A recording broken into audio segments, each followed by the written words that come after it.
This is Right to Life Radio with John Gerardi on Power Talk 96.7 and AM 1400, a production of the Right to Life of Central California. And now, here's your host, John Gerardi. So today we're doing, as we do every first Saturday of the month, our Stories from the Sidewalk segment, as I too much directly into the microphone, our Stories from the Sidewalk segment with Linda Talia, our employee here at Right to Life Central California, who helps to head up our awesome work at our outreach center right next to Planned Parenthood. Linda, welcome to the show yet again. Thank you. All right. I love telling stories. So good. Well, good.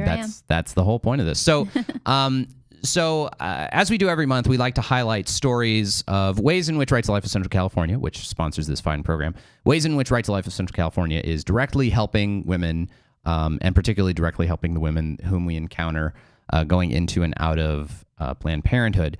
So we've got two things we want to hit on today. First is the birthday party we want to hold for one of the women and babies whom we had a part in assisting last year.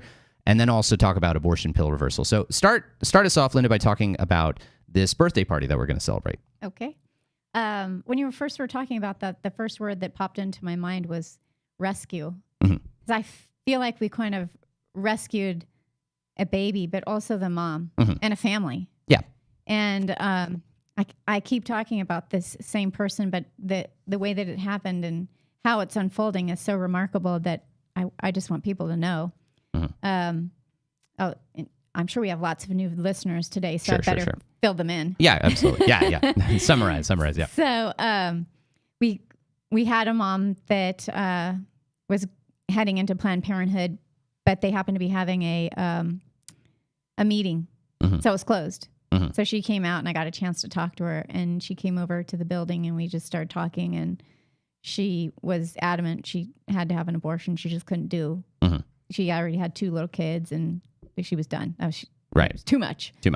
So time goes on, and we have a conversation, a pretty long one, and she leaves, and I'm actually pretty certain that she's going to have an abortion. I didn't know what she was going to do. Right. And so then 6 months later, we contact her just to make sure she's okay, regardless. Sure. And I'm nervous about it because I want to make sure that I say the right things and, what can I do?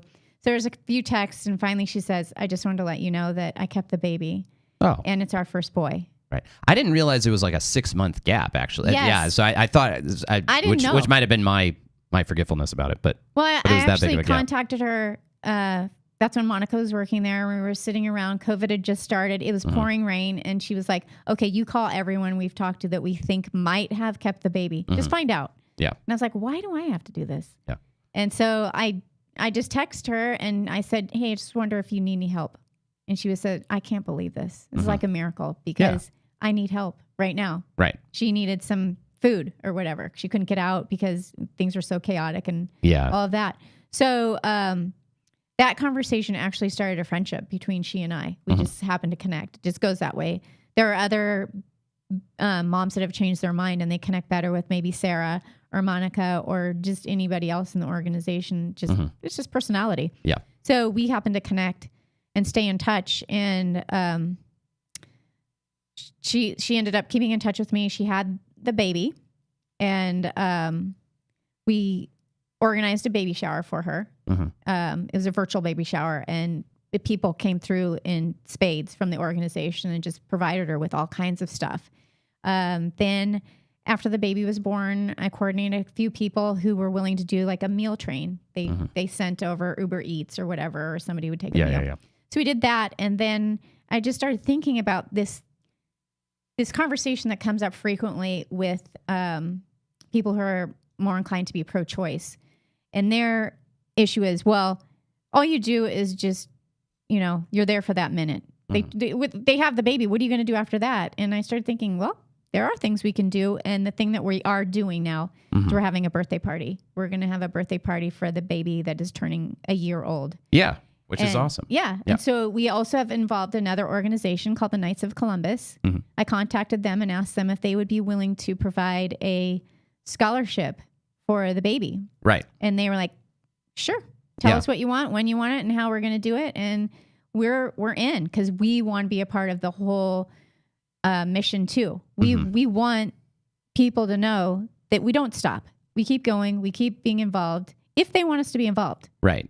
Which doesn't always happen. Right. And that's so much of what we've been trying to do at Right to Life is, I even saw on Twitter this pro-choice person sort of say about pro-lifers that, they just worship the cult of the fetus. Yeah. And that basically mean? Yeah. And I guess basically the basic sort of pro-choice argument is that pro-lifers, we only care about the fetus and we don't give a darn after the baby's born. We don't care about mom. We don't care about the baby. Actually, when the baby's born, we just are obsessed with fetuses. Now, I'd rather be... They think we're pushing an agenda of, I don't know, maybe think we're putting slash marks up for getting to heaven or something. Yeah. And it's a... Yeah, I think that's sort of how they view it. That's not how I think. Right, exactly. I'm thinking someone's in crisis. Yeah, and we should help them. I want to help. Yeah, and that's so much of what we've been trying to do at Right to Life is to get away from that misconception and to emphasize that, it's easy just to tell someone, don't have an abortion, but the support and the follow-up and the assistance after the fact, or even the assistance during the pregnancy, that's actually more important. Hence why we're doing what we're trying to do with our Obria clinic, hence what we try to do with the outreach center, hence working with groups like the Knights of Columbus to help provide for resources for someone. So and that actually ties in with some of the work that we've been trying to do with abortion pill reversal. So abortion pill reversal is sort of a big part of what we try to let people know about is, so I mean, you can talk about some of the flyers we have and all the stuff that we're trying to let people know about, all the different kinds of resources, and abortion pill reversal is one of the biggies, right? So that's one of the little challenges on the sidewalk is I have all this information, but how do I get it to them? Right. And so I try to just ask questions about where the person is. And sometimes there are people who are in the situation where they have already taken the first abortion pill. Right. And I did actually have a situation where this girl came out and she'd taken the abortion pill. And I said, are you sure? And she was like, no, not really. I'm just tired of being sick. And I said, would you like to talk to someone who can help you do the reversal? And she said yes. So there was that one, but I understand. Yeah. And so one of the cool things we've had the experiences is through various other avenues, not just with our outreach center. We learned about a young lady who had done step one of the abortion pill reversal. So for those who don't know, there are two different ways that abortions are done commonly in the United States. There are surgical abortions, which is, I think, what most people have in their minds, which is some sort of procedure where a doctor has to be there. Although in California, actually, a nurse practitioner midwife can do it, which is disgusting. To just lessen that bar even more, and the notion of a midwife engaged in that is just totally antithetical to the whole enterprise. Anyway, it's antithetical to the whole enterprise of being a doctor too, I guess. Anyway, but the vision that most people have in mind is a surgical abortion, but becoming more and more popular and common is the chemical abortion or pill abortion process, medication abortion. I always use scare quotes for that because it's not really medication. Medication heals you. It doesn't. Poisoning. It's not actually, properly speaking, medicine, given that it's not actually healing a problem. No. And with the abortion pill, basically, you take one drug called mifepristone, and then that medication induces hormonal changes. It alters the lining of the uterus so that the baby detaches from the lining of the uterus, loses its food supply, baby dies. The second pill you take is called misoprostol, and that basically induces contractions and induces labor and call it what you want. It's labor. And so it's basically artificially bringing about a miscarriage, and it's you have to do it in the first 10 weeks of pregnancy, etc. There's a time frame in between the taking of the first drug and the second drug where, through an intervention of basically a major dosage of progesterone, which is a very important hormone for women's health, you can reverse the effects of mifepristone. So, and that's the abortion pill reversal process. And there are a couple of doctors locally who provide the abortion pill reversal. Our own board member, Dr. Amy Holmes, does this. And so we learned from one of these providers that provides the abortion pill reversal of a woman who was considering abortion, had taken the first pill, came in, did the abortion pill reversal process, and it was successful. And she's facing some difficult hardship. She's facing various sort of difficulties with her family situation, financial situation, etc. And so we at Right to Life were put in touch with her, and we're sort of going to be working with her to help with whatever of those services she needs. So through our partnerships with Catholic Charities, through our partnerships with a bunch of other charitable agencies that provide aid and assistance, as well as our own money, we're going to sort of help this young lady out.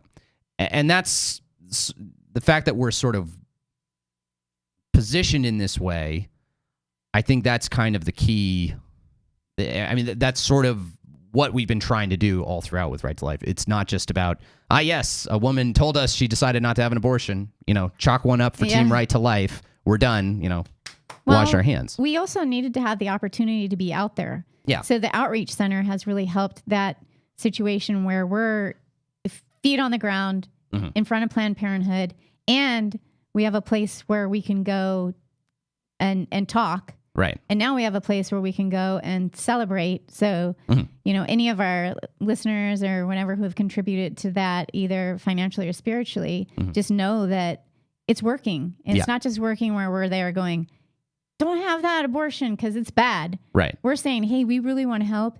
And now it's starting to transpire into actuality. We're having birthday parties. We're having feedback from people who are, we know are changing their mind even in the middle of it. And we're going to be able to celebrate and participate and provide a place for them to be. Yeah. And that's sort of what we want to help establish, sort of our long-term goals at Right to Life, is a kind of continuum of providing support from the Outreach Center to our Obria Clinic to ongoing support after the baby, and to have a kind of consistent ability for pro-lifers in Fresno to actually really make a difference in the lives of women considering abortion, and in the lives of women who have had abortions through our post-abortive outreaches and Rachel's Vineyard and all these other things, to basically try to provide as much care as we possibly can to everyone possible. And I hope that can, at least publicly, in public perception, locally, I hope that can belie this whole notion of, that we're the cult of the fetus. I like the opportunity for being in a group of people to be able to say, well, no, I like to tell people they're wrong no matter what. But sure. I really like being able to say, actually, that's not what we're doing. We're not just saying, here, change your mind because that's my agenda politically or whatever, faithfully. But I'm saying, no, this is what we're doing. We have a list of resources, and our organization specifically is doing things later, and we're trying to stretch it out and make sure that they know that we will support them. Yeah, and I hadn't even talked with you about this before the show or at all. So one of the things we're working on against really in the state legislature is there's legislation to limit our ability to engage in any kind of sidewalk advocacy in front of the California, in front of the California legislature. And they have actually this bill that's before the California legislature, I believe it's Senate Bill 742. It actually defines as harassment any kind of giving someone a flyer, giving someone information or education about the topic at any site that, quote, provides vaccinations, which is, first of all, it's ludicrously broad, and it includes like Walmart. How does that even go together? Well, right. It includes things like Walmart. But basically what this is what I think it is it's a stealth attempt to prevent our work, because Planned Parenthoods do provide, HPV vaccines, and they don't specify, oh, no, it's just for COVID vaccine. No, it's for any place that's providing any kind of vaccine. Yeah. So I'll have to get creative and get a chalkboard and say, I can help you with a big fat arrow. If you voluntarily decide to, So now, and it's even a thing where if this bill passes, actually, we at Right to Life in Central California are highly considering being plaintiffs in a lawsuit against the state of California, because we think it's an infringement on our First Amendment rights. Right. So it is. At any rate, anyway, thank you so much, Linda, for joining Right to Life Radio. And we'll have you again the first Saturday of next month. Thank you all. And when we return, we will have more here on Right to Life Radio, production of Right to Life Central California, rtlcc.org.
Chain on Right to Life Radio.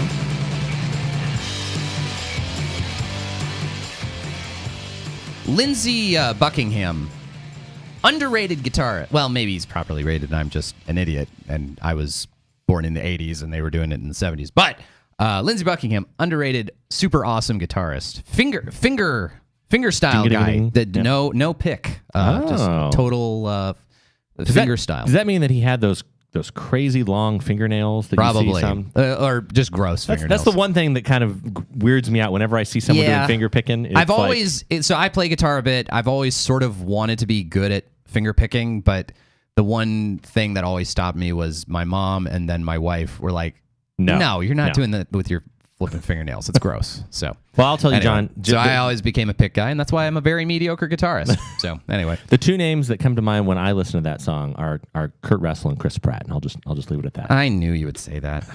And Jonathan Keller joining us, the CEO of California Family Council. Thank you for being on, Jonathan. Sliding in there. As always, bringing everything back to a Marvel movie, as is his want. All right, and you notice I didn't even have to mention it. I mentioned two actors. Well, it's because the last time we played The Chain on Right to Life Radio, you made a reference to Guardians of the Galaxy, and so I remember. It is a legitimately good song, though, I will say. Yeah, well, James Gunn has phenomenal music. It's the only reason why people like the movie is because they just keep playing the good music. All right. Anyway, whatever. I'm tired of flipping Marvel movies. All right, Right to Life Radio. Thank you all so much for listening. Now, there was a scene in Anchorman in which they have remember in Anchorman, they have the scene where the different news crews from different stations all come together. And Ben Stiller is playing like a Spanish language news anchor. Which is, I think, and he says, "¿Cómo están?" And then he says the B word. And then one of the guys, who is it? The guy who was in I can't. Tim Robbins. Tim Robbins there. Yes. He's one of the he's the public news anchor, and he looks over at Ben Stiller and the Spanish language guys and says, "So it's a bilingual blood fest." This is going to be an ecumenical egg throwing because Jonathan is Protestant and I am Catholic, but we are both in agreement that if you are a pro-choice Catholic politician, you probably shouldn't receive communion. And this has become a big news story nationally. Actually, just earlier this week, Joe Biden, the parish that Joe Biden is going to in D.C., this ultra-liberal parish in Georgetown, their parish council issued a statement saying, "We will absolutely never refuse communion to Joe Biden," which is like, on so many levels, stupid. We will not refuse communion to anybody. Well, and it's like, so nobody, you're literally not going to refuse communion. Like Jack the Ripper could walk into your church. Donald Trump, who's not even a Catholic, could walk into your church and you just give him Holy Communion. That's a great point. There's point. no limitation on anyone receiving, non-Catholics, Buddhists, Satan worshipers. I'd be deeply curious to see what would happen. Jonathan Keller. Yeah. Jonathan Keller, who accidentally received communion I did. At least once or twice. I felt very bad about it. Yeah. It was one accidental time because of a very aggressive, well-meaning, but a very aggressive usher that at a Catholic practically pushed me down the aisle. I shouldn't laugh at it because that probably was not an ideal thing. Anyway, now, related to all of this, and I mentioned this last week in the show, but I wanted to have Jonathan in on it. The Catholic bishops voted to write a letter talking about the Eucharist and the need to be consistent between your professed beliefs in public on political issues and your professed Catholic belief. And particularly, this is kind of prompted by the fact that we have a Catholic president who is aggressively pro-choice. And now apparently pro-death penalty because he's suing to reinstate. Even though he says he opposes the death penalty, he's literally, the Biden Justice Department is suing to reinstate the death penalty for the Boston Marathon bomber, Dzhokhar Tsarnaev, I think that's his name. Anyway, so Joe Biden, neither pro-life, neither anti-abortion nor anti-death penalty. Well, he's anti-death penalty except for really serious cases, apparently, which is another way of saying you are not opposed to the death penalty. Yes. Anyway, so Look, honey, I love you. I'm never going to cheat on you unless she's super hot. Yeah. Anyway, I'm sorry. Then that doesn't count. Yeah, that doesn't count. Yeah. Look, I'm married, but I'm not a fanatic about it. That's All right. exactly. Anyway, on the same day that the bishops voted to eventually write a document about this topic, a bunch of Catholic Democrat members of Congress who are pro-choice issued this statement called a Statement of Principles, which calls to mind the immortal words of, given that many a Catholic Democrat over time shifted when it became politically unpalatable, particularly Joe Biden, shifted from being pro-life to pro-choice. And the fact that they issued this letter objecting to the bishops, and they called it a Statement of Principles, it calls to mind the immortal words of Groucho Marx. Those are my principles. If you don't agree with them, well, I have others. So, yeah. Basically, they issued the Statement of Principles just trying to defend themselves and say, bishops should not refuse this communion. Holy Communion is so important, and bishops cannot refuse this communion, and there's always an acceptable tension. Not every politician is going to agree with everything the church says, and we live in a secular society, and you can't impose everything the church says on society, blah, blah, blah, blah, blah.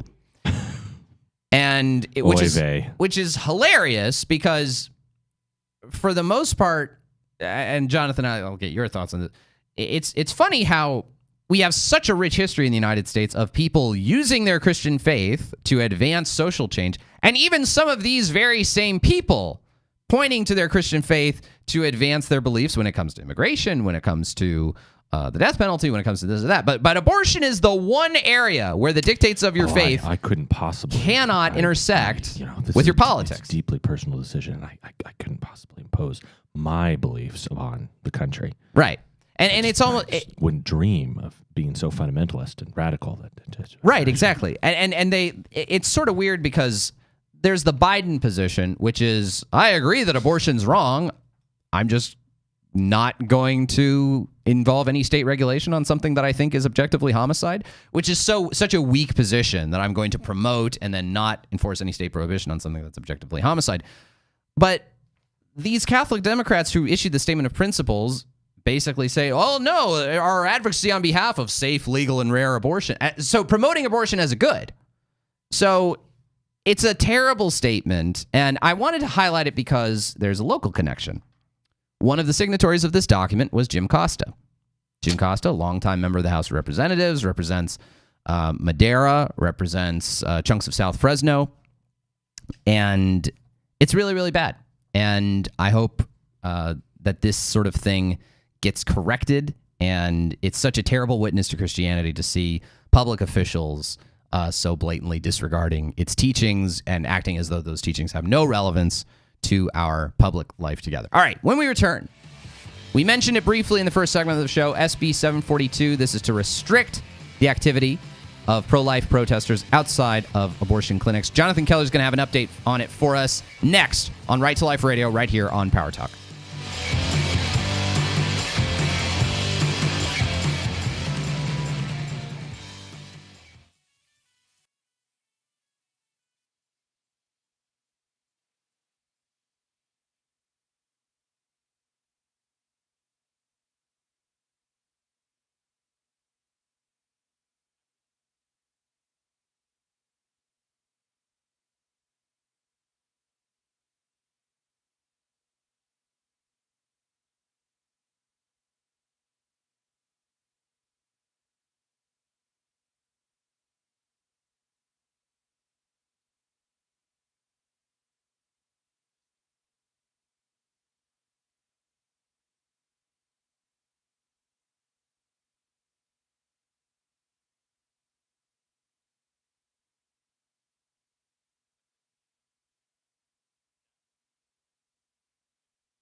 Those harmonizing fraternal voices you hear are none other than the Bee Gees. Here on Right to Life Radio, the best bumper music in the greater Fresno area radio market and possibly the entire world. Thank you all so much for tuning in. Jonathan Keller here with us to talk about some California state politics. We had talked about Jim Costa in the last segment and his signing this statement by a bunch of Catholic pro-choice politicians saying that, no, you shouldn't refuse this communion. Yeah, we know we're disagreeing with church teaching on abortion and we don't really care. And then that led us down a rabbit hole of looking at all of his elections. He's had some really close ones, but anyway, it doesn't seem like it's particularly close anymore. No. So anyway, Right to Life Radio, thank you all so much for listening. Okay, Jonathan, let's talk about SB 742. All right. Let's do it. SB 742 is a really bad piece of legislation before the California legislature, which it has recently been amended, and we've talked about it earlier on the show. It's recently been amended, and we need to update you with the amendments. So the first thing to know is that basically this is a bill that's purporting to put a buffer zone preventing people from engaging in various kinds of protest activity within a 100-foot radius of the front door of a vaccination site. Yes. Now, they have mentioned a few stories about, I think in the legislative analysis, they mentioned two different stories about, I think these were both in Southern California, people protesting outside of vaccination sites. And it's Richard Pan writing this. Richard Pan is like Mr. Vaccine, Mr. Anti-Vax. He was the guy who introduced legislation to get rid of a lot of the exemptions people used in order to allow their kids not to be vaccinated and to be in California public schools. And he is super duper pro-choice, super duper liberal. And he's a doctor, so he thinks he's the smartest guy in the world. By the way, before you criticize me, this is a critique that my parents, who are both doctors, have. They think there are a lot of doctors who, because their opinion is that there are many doctors who think that because they're doctors, they are ergo the smartest people in the world on all subjects, which is manifestly not true. Fauci. Like Anthony Fauci. Fauci. No, we can say it out loud. In my throat after Fauci supported fetal tissue research using the body parts of aborted children, I'm totally fine with loading Fauci into a cannon and shooting him into the sun. So you don't have to cough nervously before criticizing Fauci on this program, my friend. Anyway, I will say, John, on that note, I don't know if you saw on Twitter. Let's bring it on. He was in a hearing, and it's so funny because he kind of swings wildly between, we got to be really careful between one version of the truth and a totally different one. Yes. Anyway, yeah. There was one where someone asked this thrilling radio here, Jonathan, as you try to search your I'm memory. trying to find it. Someone asked him about, what about 4th of July now? And he goes, look, if you're vaccinated, you can do whatever you want on 4th of July. Yeah. So everyone was retweeting this because the CNN headline was Fauci, if you're vaccinated, you can do whatever you want on 4th of July. And everyone was retweeting it with different things. Well, my favorite one was people referencing the movie that National Treasure yes. movie with Nicolas Cage and saying, I'm going to steal the Declaration of Independence. Yes. that one was great. And then one of my new favorite Twitter accounts that I think I've shared with you, Josh R.R. Jokin. Mm-hmm. Yeah. He said, I'm going to simply waltz into Mordor. yeah, exactly. So anyway, don't know how we got there. Doctors think they're the smartest people in the world, and Dr. Richard Pan certainly thinks he's the smartest person in the world. Anyway, Dr. Pan introduces this legislation in the California State Legislature, Senate Bill 742. And it basically says it defines certain kinds of protest activities or, quote, harassment, and says you cannot engage in those activities within 100 feet of the entrance to a vaccination site. He does not specify what kind of vaccination site. He does not limit it to COVID vaccination sites. He just says a vaccination site. Very conspicuous. Yeah, very conspicuous. And maybe he can say, well, I don't want it to appear as though we're engaging in subject matter discrimination, so I'm not going to specify the kind of vaccine, but it's any vaccination site. Now, Jonathan, you tell me, what is a kind of clinic that offers certain kinds of vaccinations and on the reg gets protesters who are outside. And some of the activities defined as protest activities include handing someone a pamphlet, Yep. getting within 30 feet of someone coming in or going out. Let me read this part, John, because the language is just kind of stunning. It says, okay. Read the language of the bill. Now, I want to first show you here. This is something that you commonly see in a lot of legislation. They try to borrow virtue from another law that is already existing. Well, everyone agrees with this. So in the title and summary, or this is what they technically call the Legislative Council's Digest. And it's point number 1. They say, well, under existing law, it is unlawful for a person to engage in picketing targeted at a funeral during the time period beginning 1 hour prior to the funeral and ending 1 hour after the conclusion of the funeral, except upon private property. For purposes of this crime, the existing law, picketing means protest activities engaged in by any person within 300 feet of a burial site, mortuary, or place of worship. Existing law imposes fines not exceeding $1,000, imprisonment in a county jail not exceeding 6 months, or both that fine and imprisonment for a violation. So, quick timeout. I think we would generally agree that probably is legal under time, place, manner restrictions, because you're not saying what is on the sign. You're just saying, look, for an hour before the funeral to an hour after the funeral, you can't protest someone's funeral. Well, it's also a thing of people think that sometimes have the misconception that the First Amendment protects any time that air is passing over your vocal cords. And that's simply not what it protects. There are all kinds of speech. The core of what the First Amendment is there to protect is speech regarding critical topics of politics, culture, ethics, religion, like stuff within that core. That's the core of the First Amendment. And the further you get away from that core, the less protection the First Amendment affords. And that's been the way that the courts have interpreted it forever. So that's why governments can impose laws like on advertising, truth in advertising laws. You can't say absolutely anything you want on advertising. Advertising is less protected than, again, core political speech. You can't slander someone, even if it is political. Libel or speech. slander has never been part of that. Incitement, being in front of an angry crowd and telling them, "Hey, go get this guy, go murder him." That you and I engaging in, having our conversation about how we're going to rob a bank, criminal conspiracy. That's not protected. Even. Why do Jonathan and I not swear on this radio show? FCC violation. Because it's an FCC violation. The FCC can regulate the use of certain stuff because cursing is not necessarily protected speech in all cases. Obscenity is not protected speech. So there are all kinds of things. And so protesting outside of a funeral was deemed to have, look, we're not going to afford that as much First Amendment protection as,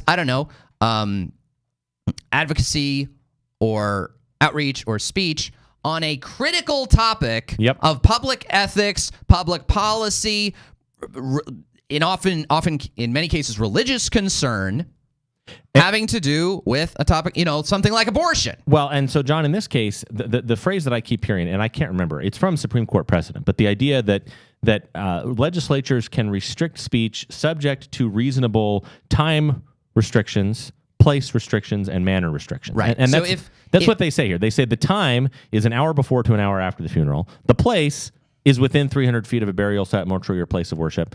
And the manner is protest activities like shouting or yelling or bullhorns or whatever. Yeah.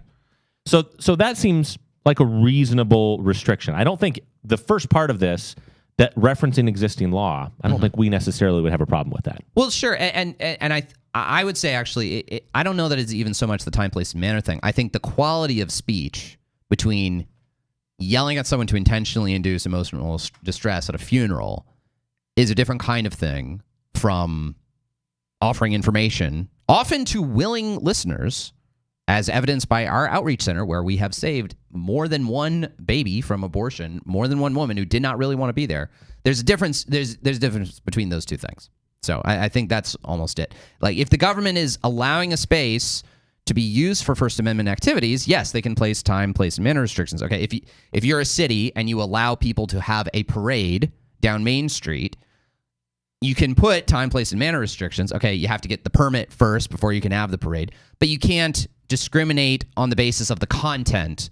Once you're offering it to people, you can't say, okay, we're going to allow this parade, but not that parade. We're going to allow the pro-life parade, but not the pro-choice parade, etc. So what SB 742 does, it tries to tie itself to existing state law prohibiting protests outside funerals, but this is a whole different ball of wax. It is. Yeah. And when we talk about the time, place, and manner, so let me give you the updated version of it. They actually, for some reason, haven't posted it at the main website yet, but let me give you the language. It says... So the initial draft of the bill was 300 feet from the entrance. Now it's 100 feet from the entrance. 30 feet from the person. 30 feet from the person and 100 feet from the entrance. I think that's right. Yeah. So it says, it is unlawful to knowingly approach within 30 feet of any person while the person is making the approach within 100 feet of the entrance to a vaccination site and is seeking to enter or exit a vaccination site or any occupied motor vehicle seeking entry or exit for the purposes of obstructing, injuring, harassing, intimidating, or interfering with such person or vehicle occupant. Now, the term harassing. That's the trick. That's the really key one. And because you and I would think, okay, John, well, yes, you don't want to be yelling and shouting at people. You don't want to be, screaming or intimidating, threatening, injuring. Of course, all those are reasonable. But then when they define harassment, harass means the non-consensual and knowing approach within 30 feet of another person or occupied motor vehicle for the purpose of passing a leaflet or handbill, displaying a sign to, or engaging in oral protest, education, or counseling with any person in a public way, with any other person in a public way or on a sidewalk area. Literally a sidewalk. Yeah. Like, in other words, John, it's sidewalk counseling that they are prohibiting. Yeah, exactly. and there's so much in that to dig into. Okay, first of all, to define as harassment all kinds of stuff that is so obviously core protected First Amendment activity. Like giving someone a pamphlet. That is classic First Amendment on a public sidewalk activity. To define that as harassment, it just reveals the mindset of these people. So there's that. Okay, long gone are the days of Voltaire, I disagree with what you say, but I'll defend to the death your right to say it. I mean, no, not even maybe. Secondly, they say the language is so specific. The non-consensual entering within 30 feet of a person to talk with. Jonathan, we are sitting right next to each other. Yes. Did I receive your explicit consent before I entered a 10-yard perimeter of you? You did not. I did not. Okay. Nope. So technically, my entering, it was non-consensual. It wasn't unconsensual. Right. You didn't say, don't approach within 10 yards of me, Gerardi. You didn't say that. Right. It was non-consensual, though, because I didn't ask you. Now, maybe you can say, well, custom would indicate that given that we do this radio show together every week, yeah, Johnny, you can come within 10 yards of me. But we enter within 10 yards of people on public sidewalks all the time. And with our outreach center, because entering within 10 yards of a person is in nobody's mind like some horrible intrusion on privacy, and it's different from being within, 1 yard of a person. That's what we do all the time. We have very normal human interactions with people where we say, hi, can I talk with you about something? They are criminalizing stuff that is not just obviously clear, protected First Amendment activity, but just like normal methods of human interaction. So this is such a bad ruling. Excuse me, this is such a bad bill. It has passed through another committee of the California legislature. When we return, Jonathan and I are going to talk about the constitutionality or lack thereof of this bill and what it could mean for our ministries at Right to Life and more. That's next on Right to Life Radio, right here on Power Talk 96.7 and AM 1400.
This is the Eagles with Tequila Sunrise right here on Right to Life Radio. This is for you, Agent Squires.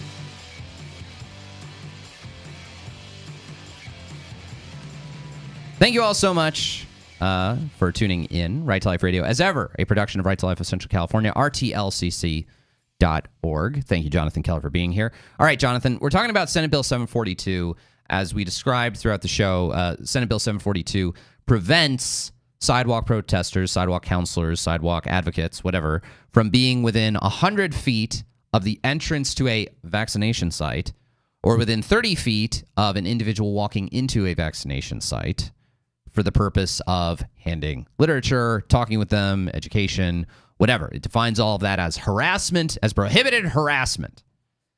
And the question that I've had, now there's all kinds of little funny words in the bill that make me a little nervous about, as to sort of how this would be enforced. One of the things it says is for issues relating to vaccination. Now, we can see what they're doing with this. Jonathan and I can see this. They're not too subtle. They are promoting this legislation in the name of, this is to make sure that people don't protest and prevent people from going into clinics to get the COVID vaccine. You know, John, I just was not aware that with now, I think, between 50 and 70% of the entire adult population of the United States being vaccinated, I didn't realize that anti-vaccination protesters were a scourge that was roaming the land. It isn't. They said there were like 2 little protest events somewhere in Southern California, and they cited in the legislative thing, and they're like, this is a public health emergency. Now, what are vaccination sites that frequently get protesters outside of them all the time, that have dedicated campaigns for doing so? Planned Parenthood clinics, abortion clinics, because abortion clinics provide HPV vaccines, including our abortion clinic here in Fresno. Now, one of the things in the bill, it says it prohibits any kind of harassment, as they define it, handing someone a flyer or talking with someone related to vaccination activities. I think that was the language. It was something about related to vaccination activities. Now, we at Right to Life, we're not out there because of vaccination. We're out there because of abortion. Of all the services that Planned Parenthood provides, the least of our concerns, frankly, is an HPV vaccine. Right. We don't care about that. All right. That's not why we're there. We're not, if someone says, I'm just going in for an HPV vaccine, we're not stopping them to say, you want to talk this through? No, that's not why we're there. We're there for abortion. That's the reason we're there.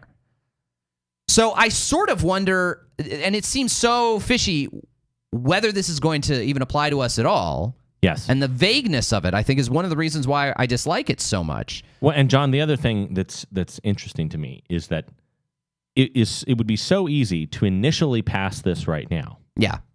And to say, look, we want to make sure that everyone is safe at a vaccination site. And you pass it, apparently, if you go back and look at the social media on this, Senator Pan has all of these, literally, it's almost a little creepy to look at the fact that they have these, what's the name of the organization here? Immunize California and Teens for Vax, VAXX. We're incredibly proud of our Teens for Vax ambassadors who waited hours, and yet they're ignoring the abortion free speech implications of this. Of course. Yeah. So let me tell you, folks, if this gets applied against Right to Life in Central California, we're seriously considering filing a lawsuit against it because I think it's unconstitutional. I think it's an infringement of our free speech rights. Anyway, that'll do it for Right to Life Radio. Thank you all so much. We'll see you next week.